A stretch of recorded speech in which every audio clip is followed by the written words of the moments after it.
Year 224. Rome faced a new enemy in the east. Its name was the Sasanian Empire, and it would become Rome's greatest rival for 4 centuries.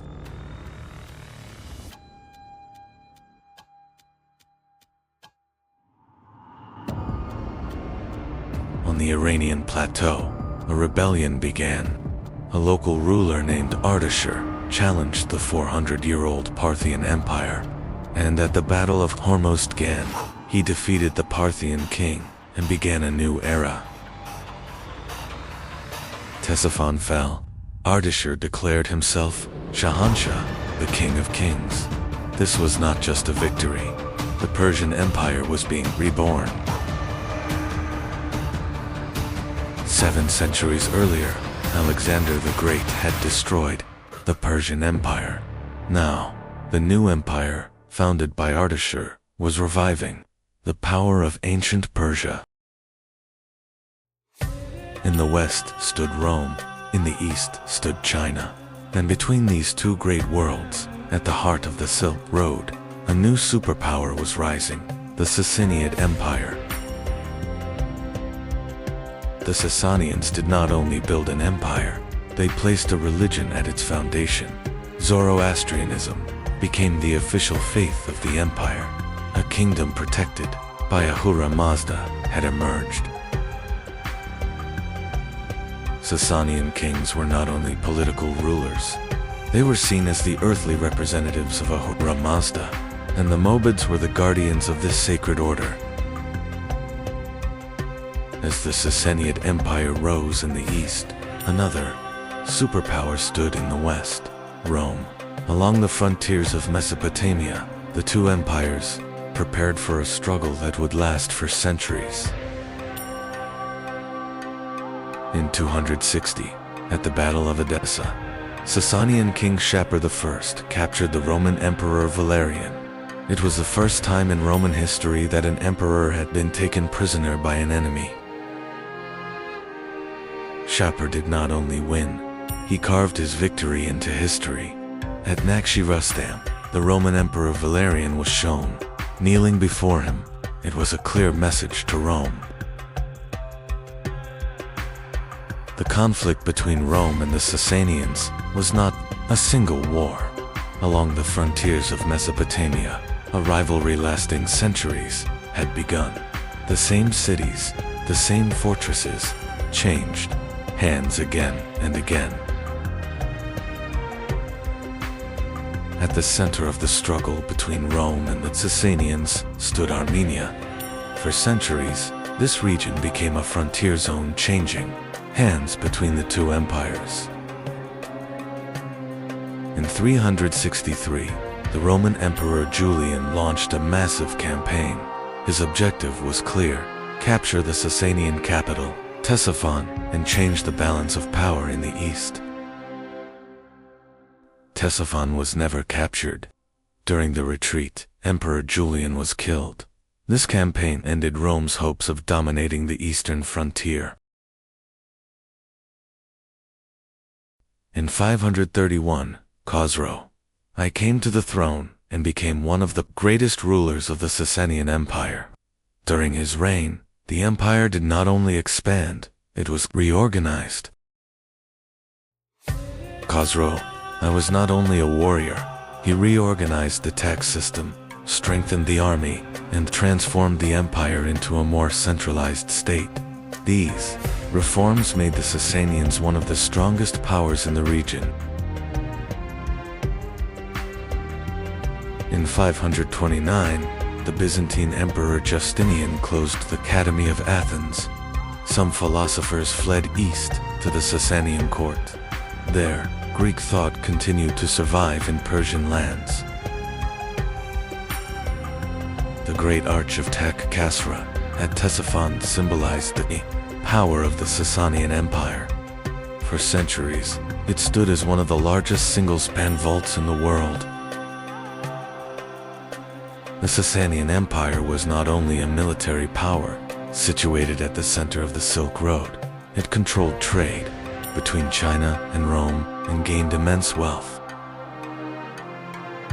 During the reign of Khosrow II, the Sasanian Empire reached its greatest extent. Persian armies captured Jerusalem, Syria, and Egypt, pushing Byzantium into one of the most difficult crises in its history. Byzantine Emperor Heraclius launched an unexpected counteroffensive, advancing deep into Persian territory. The Byzantine army began to change the course of the war. The war that lasted 26 years had ended, but there was no winner.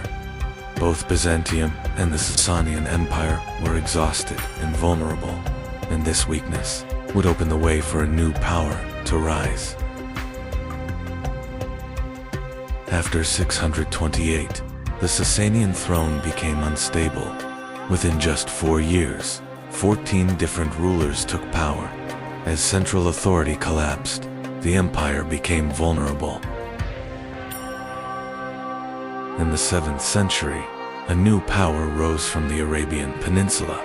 Weakened by long wars and internal conflicts, the Sasanian Empire now faced a new threat. In 636, two armies met at al-Qadisiyyah. This was not just another battle. It was a turning point that would decide the fate of the Sasanian Empire.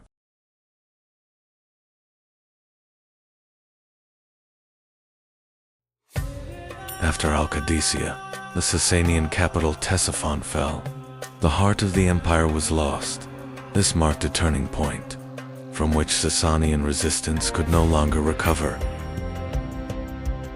In 642, at Nahavand, the Sasanian army made its final, major stand.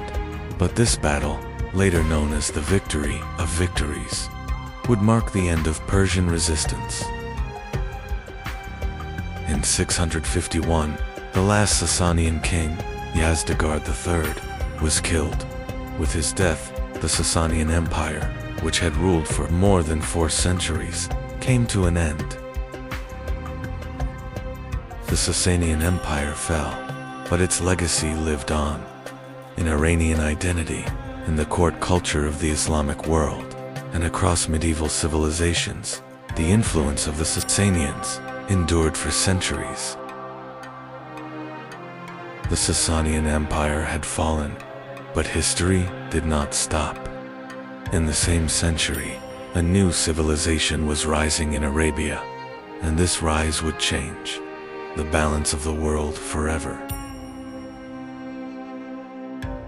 The rise and fall of the Sasanian Empire was part of one of the greatest turning points in world history, and this story was only just beginning. The Sasanian Empire fell, but the system they built and the legacy they left behind continued to shape world history. One of the strongest elements of the Sasanian army was the Savaran cavalry. These heavily armored horsemen formed the backbone of the empire's military strength against Rome for centuries. The Sasanian army was not made up of cavalry alone. War elephants provided both physical and psychological superiority against enemy armies. Ctesiphon was not just a capital.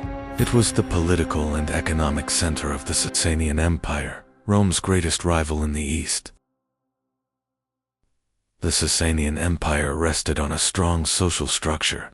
Priests protected religion, warriors defended the borders, officials governed the state, and farmers sustained the empire's economy. The Sasanian Empire fell, but its court traditions, administrative system, and political culture continued to live on during the Abbasid era. The Sasanian Empire had fallen, but Persian cultural identity did not disappear. The legacy of the Sasanians continued for centuries to come. The Sasanians created a powerful monetary system. The silver dram became an important currency used not only inside the empire, but across the Middle East and Central Asia.